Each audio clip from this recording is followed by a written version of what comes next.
मैं हूं प्रणव विश्वास और अब आप सुनने जा रहे हैं मेरी आवाज में एक कहानी।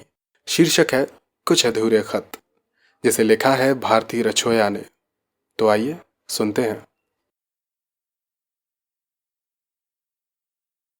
बड़े दिनों से सोच रहा था कि इस बार ऑफिस की छुट्टी होगी तो घर जाकर आऊंगा। अब इस फ्लैट में अकेले रहना दिन पर दिन मुश्किल होता जा रहा है। जब तुम थी तो सब कुछ आसान था और अब मानो सब बिखर सा गया है। लेकिन जब वीकेंड की छुट्टी मिली तो घर जाने के लिए सब तैयारी कर चुका था। लेकिन आगे कदम उठे ही नहीं कि मेरा ये उदास चेहरा देखकर घर पर सब कितने ही सवाल पूछ बैठेंगे, तो मैं क्या जवाब दूंगा। फिर सोचा अब तुम्हारे जाने के बाद ये फ्लैट जो कभी पहले घर हुआ करता था, अब इसे थोड़ा साफ ही कर लेता हूँ। क्या पता मन ही बहल जाए। सफाई करते हुए मुझे मेरी डायरी मिली, जिसमें मैं अपने सभी ज़रूरी कागज़ रखा करता था। और उसमें मेरा ध्यान गया एक सफ़ेद लिफाफे पर, जिसके बाहर लिखा था, तुम्हारे लिए। लिफाफा खोला तो उसमें बहुत सारी चिट्ठियां थीं। ना जाने ये मुझे ही ढूंढ रही थीं कि कब आकर मैं इनको पढ़ूंगा। तुम्हारे नाम कुछ खत लिख छोड़े हैं, फुर्सत मिले तो कभी पढ़ना। जिंदगी इतनी धुंधली होती जा रही है कि शायद अब खत भी पढ़े ना जा सके।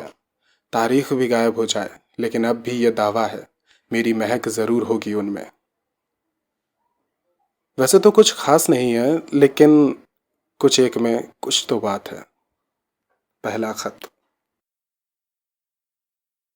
तुमको तो मालूम ही है, मैं रिश्ते निभाने में पक्की रही हूँ। लेकिन जब किसी रिश्ते को नाम दिया जाना हो तो मैं उसमें फंस सी जाती हूँ। सोचा बहुत कुछ लिखूंगी तुमको, बातें बतानी है, पूछनी है, लेकिन सब बेकार हो गया। खत के शुरुआत में ही मन कच्चा हो गया। खत शुरू करने की भी एक परंपरा होती है, जैसे मेरी प्रिय या कुछ और। अब तुमको क्या कहूँ, इसलिए अब कुछ और नहीं लिख रही। जल्दी कुछ और लिखूंगी। दूसरा खत। मेरे, कैसे हो? खबर मिली कि तुम्हारा मिजाज गड़बड़ रहता है आजकल। हैरत में क्यों पड़ गए? भूल गए हमेशा कहा करती थी कि तुम्हारे पीछे जासूस छोड़े हुए हैं, वही खबरें लाकर देते हैं। अब ये सोच रहे हो ना कि मैंने खत की शुरुआत मेरे से क्यों की।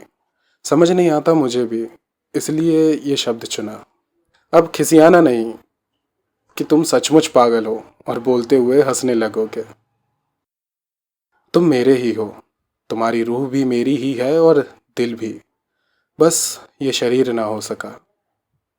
चलो कोई नहीं, इतना तुम अपने लिए रखो। और मैंने खत झंझोड़ कर बंद कर दिया।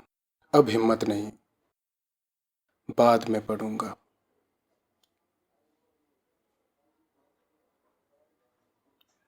आप सुन रहे थे एक कहानी। शीर्षक था कुछ अधूरे खत, जिसे लिखा है भारती रछोया ने। ऐसी ही मज़ेदार कहानी और कविताएं सुनने के लिए सब्सक्राइब कीजिए हमारे यूट्यूब चैनल को। और अगर आप भी हमारे साथ कहानी या कविताएं साझा करना चाहते हैं तो फॉलो कीजिए हमें इंस्टाग्राम पर। मिलते हैं अगली बार एक और नई कहानी या कविता के साथ। तब तक के लिए नमस्कार, जय हिंद।